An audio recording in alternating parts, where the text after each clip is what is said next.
ഞാനിവിടെ ഒരു മുളപ്പിച്ച ചെറുപയർ ഉലർത്താണ് ഉണ്ടാക്കുന്നത്. അപ്പോൾ ഈ ചെറുപയർ ഞാൻ തലേന്ന് തന്നെ വെള്ളത്തിലിട്ടിട്ട് കുതിർത്തിയതിന് ശേഷം തുണിയിൽ തീ കെട്ടി വെച്ചതാണ്. അപ്പോൾ അത് നല്ല മുളച്ച് വരും. അപ്പോൾ ഇതുകൊണ്ട് നമുക്ക് ആണ് ഈ റെസിപ്പി ഉണ്ടാക്കിയെടുക്കുന്നത്. അതിലേക്ക് വേണ്ട സാധനങ്ങൾ ഞാൻ ഓരോന്നായിട്ട് ഇടുമ്പോൾ നിങ്ങൾക്ക് കാണിച്ചു തരാം. അപ്പോൾ ഒരു ഗ്ലാസ് വെള്ളം വെച്ചിട്ടുണ്ട്. ഇത് നമുക്ക് ഉടഞ്ഞു പോവാതെയാണ് വേവിച്ചെടുക്കേണ്ടത്.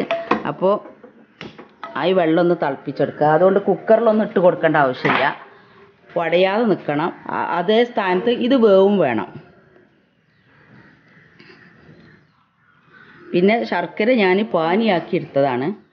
അപ്പോൾ പാനിയാക്കി എടുത്തുകൊണ്ട് ഇപ്പം ഞാൻ കോട്ടയത്താണ് ഇത് ഉണ്ടാക്കുന്ന സമയത്തുള്ളത്. നാട്ടിൽ നിന്ന് വന്നപ്പോൾ പാനിയാക്കിയിട്ട് ഞാനൊരു പാത്രത്തിൽ കൊണ്ടുവന്നിരുന്നു. അതാണിതിങ്ങനെ ഫ്രിഡ്ജിൽ വെച്ചിട്ടായിട്ടാണ്. അപ്പോൾ നിങ്ങൾ ഇങ്ങനെ ഇതാക്കി എടുക്കണമെന്നില്ല. കുറച്ച് വെള്ളത്തോടായാലും കുഴപ്പമൊന്നുമില്ല. പിന്നെ ഇതിലേക്ക് ഉപ്പ് ഓപ്ഷനിലാണ്, വേണമെങ്കിൽ ഇട്ട് കൊടുക്കാം. ഞാൻ ഇപ്പോൾ ഇട്ട് കൊടുക്കണില്ല കേട്ടോ. ഇപ്പോൾ ഓരോന്നായിട്ട് ഞാനതിലേക്ക് ചേർക്കുന്ന സമയത്ത് നിങ്ങൾക്ക് കാണിച്ചു തരാം. ഇത് ഉലർത്ത് എന്ന് അല്ല പറയുന്നത്, പിന്നെ അവല് വിളയിച്ചതില്ലേ അതുപോലെ വിളയിച്ചെടുക്കുകയാണ്. ഉലർത്തുന്ന് വേണമെങ്കിൽ പറയാം. എരിവ് ഇട്ടുണ്ടാക്കുമ്പോഴാണ് നമ്മളിതിനെ ശരിക്കും ഉലർത്തുന്ന് പറയല് കേട്ടോ. അപ്പോൾ ഈ മുള ഇതിലും കൂടുതൽ വന്നാൽ അത്രയും നല്ലതാണ്. അപ്പോൾ എനിക്ക് ഇതൊരു റെസിപ്പി കാണിക്കാനുള്ളത് കൊണ്ടാണ് ഞാനിപ്പോൾ ഈ വീഡിയോ എടുക്കുന്നത്. ഒരു അംഗൻവാടിക്കുള്ള ഒരു റെസിപ്പി തന്നെയാണിതും. അപ്പോൾ ഇതിൻ്റെ മുന്നേ തന്നെ എന്നോട് പറഞ്ഞിട്ടുണ്ടായിരുന്നു പിന്നെ ഇങ്ങനെ ഒരു റെസിപ്പി ഉണ്ടാക്കാനുണ്ട് എന്നൊക്കെ. അപ്പോൾ ഞാൻ കോട്ടയത്തായ കാരണം അവരോട് ഞാൻ പറഞ്ഞു എനിക്ക് അപ്പോഴും ഓൺലൈനിലാണെന്നാണ് ഇത് പറഞ്ഞത്. അത് അതേ സമയം നമുക്കിതിന് ഫസ്റ്റോ അങ്ങനെയൊക്കെ എന്തെങ്കിലും കിട്ടുകയാണെങ്കിൽ, ഒരുപാട് ആൾക്കാരുണ്ട് കേട്ടോ, എനിക്ക് കിട്ടുന്നൊന്നുമല്ല ഞാൻ പറയണത്. അപ്പോൾ കിട്ടുകയാണെന്നുണ്ടെങ്കിൽ എട്രിക്കോട് PKM സ്കൂളിൽ വെച്ചിട്ടായിരിക്കും പിന്നെ ഇതിൻ്റെ പരിപാടി എന്ന് പറഞ്ഞിട്ടുണ്ടായിരുന്നു. ആ സമയത്ത് എനിക്കിപ്പോൾ ഇവിടുന്ന് എന്തായാലും വരാൻ പറ്റൂല. എന്തായാലും 3.5 മാസം കൂടി കഴിയാതെ നാട്ടിലേക്ക് വരാൻ പറ്റൂല. അപ്പോൾ ഞാൻ ആ ബാലവാടിയിലെ ടീച്ചറോട് പറഞ്ഞു. അപ്പോൾ എനിക്കത് എന്തായാലും പറ്റൂല ടീച്ചറെ എന്ന് പറഞ്ഞതായിരുന്നു. അപ്പം അങ്ങനെ നിൽക്കുന്ന സമയത്താണ് ഇന്നലെ വിളിച്ചിട്ട് പറയണത്, ഇപ്പം കൊറോണ കാരണം കോട്ടക്കലൊക്കെ അടച്ചിട്ടുണ്ട്. അപ്പോൾ അതുകൊണ്ട് നമ്മൾ ഈ പരിപാടി ഓൺലൈനിലാണ്. അതുപോലെ ഇനി ഫസ്റ്റ് കിട്ടുകയാണെങ്കിൽ അടുത്ത പരിപാടി ഓൺലൈനിലാണെന്ന്. അപ്പോൾ അങ്ങനെയാണ് ഞാനും ഇതിൽ ഒരു അംഗമായി ചേർന്നിട്ടുള്ളത് കേട്ടോ. അപ്പോൾ ഇത് ഇന്ന് ചെയ്ത് കൊടുക്കാനുള്ളതാണ്. അയച്ച് മുളയ്ക്ക് വന്നിട്ടുണ്ട്. അത് കുഴപ്പമൊന്നുമില്ല. കുറച്ചും കൂടി മുള വന്നാലും കുഴപ്പമില്ല എന്നാണ് പറയുന്നത്. ഇല വരരുത്. ഇല വരുമ്പോൾ നമ്മൾ മധുരമുള്ളതിനാവുമ്പോൾ ടേസ്റ്റിന് വ്യത്യാസം വരും. മുളച്ച് കണ്ട് നിങ്ങൾക്ക് ഉണ്ടാക്കിയെടുക്കാം. എരുട്ട് കണ്ട് ഉണ്ടാക്കാനാണെന്നുണ്ടെങ്കിൽ. അപ്പോൾ ഞാനൊരു ഉലർത്ത് ഉണ്ടാക്കാമെന്ന് വിചാരിച്ച് ചെയ്യുകയാണ്. അപ്പോൾ അതൊന്ന് വെന്ത് വരട്ടെ. അതേക്കും നമുക്കൊന്ന് വെയിറ്റ് ചെയ്യാം. അപ്പോൾ ഇത് ഒരു പാത്രത്തിൽ അങ്ങനെ വെന്തുകൊണ്ടിരിക്കുന്ന സമയത്ത് തന്നെ ഞാൻ ഇതിലേക്കുള്ള പാകങ്ങളൊക്കെ റെഡിയാക്കി എടുക്കുകയാണ്. കാരണം എനിക്ക് അംഗൻവാടിക്കുള്ളതാന്ന് പറഞ്ഞല്ലോ, അവർക്ക് 1 മണിക്കൂറിൻ്റെ മുന്നിൽ നമ്മളെ റെസിപ്പി റെഡി ആയിരിക്കണം. അപ്പോൾ അതുകൊണ്ട് ഞാൻ 2 പാത്രത്തിലും കൂടി ആയിട്ട് ചെയ്തെടുക്കുകയാണ്. അപ്പോൾ ഇത് പാത്രം ചൂടായിട്ടുണ്ട്. അതിലേക്ക് നെയ്യാണ് ചേർത്ത് കൊടുക്കുന്നത്. ഇത് പശുവിൻ നെയ്യാട്ടോ.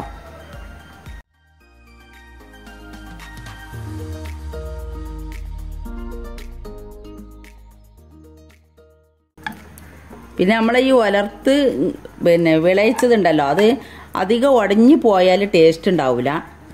നിങ്ങൾക്ക് അങ്ങനെ വേണമെന്നുണ്ടെങ്കിൽ ചെയ്യണതിന് കുഴപ്പമൊന്നുമില്ല. നെയ്യൊക്കെ നിങ്ങൾക്ക് ആവശ്യത്തിനനുസരിച്ച് യൂസ് ചെയ്യുക. അത് ഞാൻ 2 ടീസ്പൂണാണ് എടുത്തിട്ടുള്ളത്. ഇതൊരു ടേബിൾ സ്പൂണാണ്. ആകെ 2 ടീസ്പൂൺ ഇട്ടാൽ 1 ടേബിൾ സ്പൂണേ ഉണ്ടാവുള്ളൂ. അപ്പോൾ അതൊക്കെ നിങ്ങളെ ഇഷ്ടം പോലെ ചെയ്യുക. ഇതൊന്ന് മൂത്ത് വന്നതിന് ശേഷം ഇതിലേക്ക് തേങ്ങാക്കൊത്തിട്ട് കൊടുക്കുകയാണ്. തേങ്ങാക്കൊത്ത് ഞാൻ ഇതേമാതിരി ചെറുതാക്കിയിട്ട് ചെറിയ ഇതായിട്ടൊരു പീസറിൽ വെച്ചേക്കാണ്. അപ്പോൾ ആവശ്യത്തിന് എടുത്തിട്ട് പുറത്തേക്ക് വെച്ചുകാണ്ട് അപ്പോൾ ചെയ്യാൻ വിചാരിച്ചിട്ട്. അപ്പോൾ ഇങ്ങനെ വേണമെങ്കിൽ നിങ്ങൾക്ക് ചെയ്തെടുക്കാം കേട്ടോ. തേങ്ങയൊക്കെ ചിരകി വെക്കണ പോലെ തന്നെ അപ്പോൾ ഇത് വെന്തക്കണം നോക്കുക. ഇതിൽ കൂടുതൽ വെള്ളം ഒഴിച്ചിട്ടൊന്നും കുഴപ്പമില്ല. ഇനി വെള്ളം ഏറിയാലും പ്രശ്നമൊന്നുമില്ല.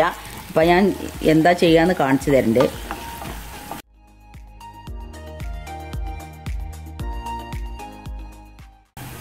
ഞാനിപ്പോൾ അതേപോലെ തന്നെ സ്റ്റീലിൻ്റെ പാത്രം, ഇത് പാത്രം മാറ്റിയെടുത്തതാണ്. ഇവിടേക്ക് അപ്പോൾ എൻ്റെ അടുത്ത് അധികം പാത്രങ്ങളൊന്നുമില്ല.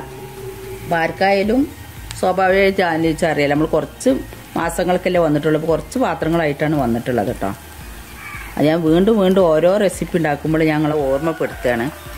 അല്ലെങ്കിൽ ഓരോരുത്തർ പറയും അത് അതിലുണ്ടാക്കിയത് ശരിയായില്ല വെച്ചിട്ട് കമൻറ്റിലൂടെ ഇങ്ങനെ പറയും. അതുകൊണ്ട് പറയാണ്. പാത്രം എത്ര ഉണ്ട് എന്നല്ലല്ലോ, നമുക്ക് അത് ഉണ്ടാക്കുന്ന ഭക്ഷണം എങ്ങനെ ഉണ്ടെന്ന് നോക്കിയാൽ മതി. ബാലവടിക്ക് എങ്ങനെ വെച്ചാൽ ഇത് വീഡിയോ എടുക്കുന്ന ആവശ്യമില്ല. നമ്മൾ എത്ര സമയം കൊണ്ടാണ് ഇത് ഉണ്ടാക്കിയെടുത്തതെന്നും അതേപോലെ അതിൻ്റെ റെസിപ്പി, അതിൻ്റെ മുന്നേ ഒരു ബാലവടിൻ്റെ ഇത് ഇട്ടിട്ടുണ്ടായിരുന്നു. അതിലെനിക്ക് എതിർ പാർട്ടികളില്ല. കാരണം വെച്ചാൽ ആരും അന്ന് ഇതിൽ പങ്കെടുത്തില്ല. അതുകൊണ്ട് എതിർ പാർട്ടികൾ ഇല്ലാത്തതുകൊണ്ട് നമ്മളെ പരിപാടി അങ്ങനെ നിന്നതാണ്. ഒരുപാട് ആൾ കമൻറ്റിലൂടെ ചോദിച്ചിട്ടുണ്ടായിരുന്നു, താത്ത നിങ്ങൾക്ക് പ്രൈസ് കിട്ടിയോ, എന്തായിന്ന്. പക്ഷെ ഞാൻ അതിനൊന്നും ഒന്നും കമൻറ്റ് ചെയ്യാഞ്ഞത് ഇതുകൊണ്ട് മാത്രം കേട്ടോ. അപ്പോൾ എതിർ പാർട്ടികൾ ആരും ഇല്ലാത്തതുകൊണ്ടായിരുന്നു. ഇനി ഇതിലേക്ക് അണ്ടിപ്പരിപ്പ് ഇട്ട് കൊടുക്കുക. അതൊക്കെ നിങ്ങൾക്ക് എത്ര വേണ്ടിച്ചാൽ അത്ര ഇട്ട് കൊടുക്കട്ടോ. ഞാനൊരു 15 അണ്ടിപ്പരിപ്പ് എടുത്തിട്ടുണ്ട്.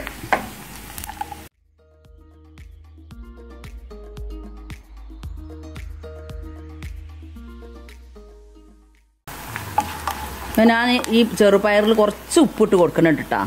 ആ ഉപ്പില്ല ഞാൻ അതിൻ്റെ ടേസ്റ്റ് കുറച്ച് മതി, ഒരു നുള്ളു ഉപ്പിട്ട് കൊടുക്കാം. ഇതിലേക്ക് മുന്തിരി ചേർത്ത് കൊടുക്കുന്നുണ്ട്.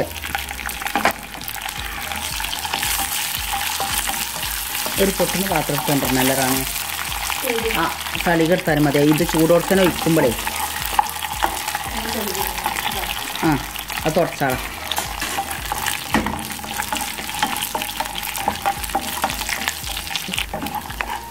ഇനി ഇത് നമുക്ക് ഇതിൽ നിന്ന് ഇങ്ങോട്ട് കോരി വെക്കണം. തീ ഓഫാക്കിയിട്ടില്ല. ഇതിൽ തന്നെയാണ് നമുക്ക് അടുത്ത പരിപാടി തുടങ്ങാറ്. ഇതിലേക്ക് ഒരു പിടി തേങ്ങ ഇട്ട് കൊടുക്കാം.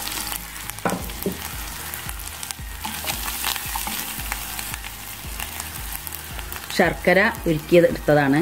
അപ്പോൾ അത് നിങ്ങൾക്ക് മധുരത്തിനനുസരിച്ച് യൂസ് ചെയ്ത് കൊടുക്കട്ടോ. നിങ്ങൾക്ക് എത്രയാണ് മധുരം വേണ്ടിച്ചാൽ അതിനനുസരിച്ചാണ് യൂസ് ചെയ്യേണ്ടത്.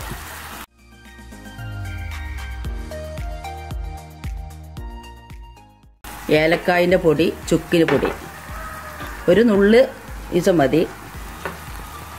അത് ഇതിലേക്ക് ഇട്ട് കൊടുക്കാം.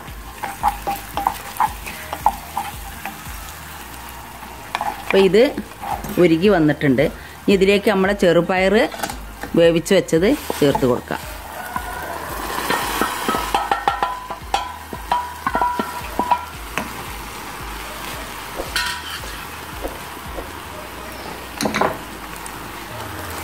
ഇതിൽ നല്ലവണ്ണം ഇതൊന്ന് പറ്റിച്ചെടുക്കണം. അപ്പം ഞാൻ പറഞ്ഞല്ലോ നിങ്ങളോട്, വെള്ളം കൂടുതലുണ്ട് വെച്ചിട്ട് വെള്ളം കൂടുതലുണ്ട് വെച്ചിട്ട് കുഴപ്പമില്ല. നമ്മൾ ഇതിൽ വറ്റിച്ചെടുത്താൽ മതി.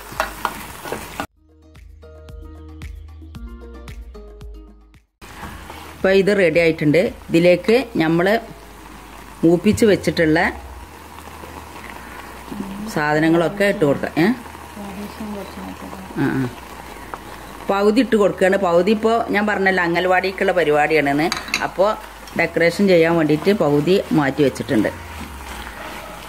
അപ്പോൾ നമ്മളെ ഇതിവിടെ റെഡിയായി. സമയത്തായി 10 മിനിറ്റ് ഉണ്ടായി കേട്ടോ.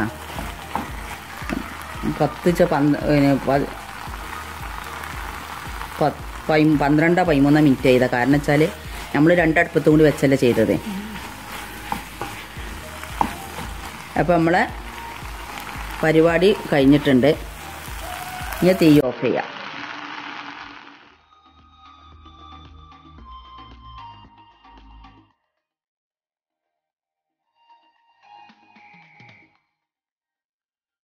എൻ്റെ ചാനൽ ആദ്യമായിട്ട് കാണുന്നവരാണെങ്കിൽ സബ്സ്ക്രൈബ് ചെയ്യുക.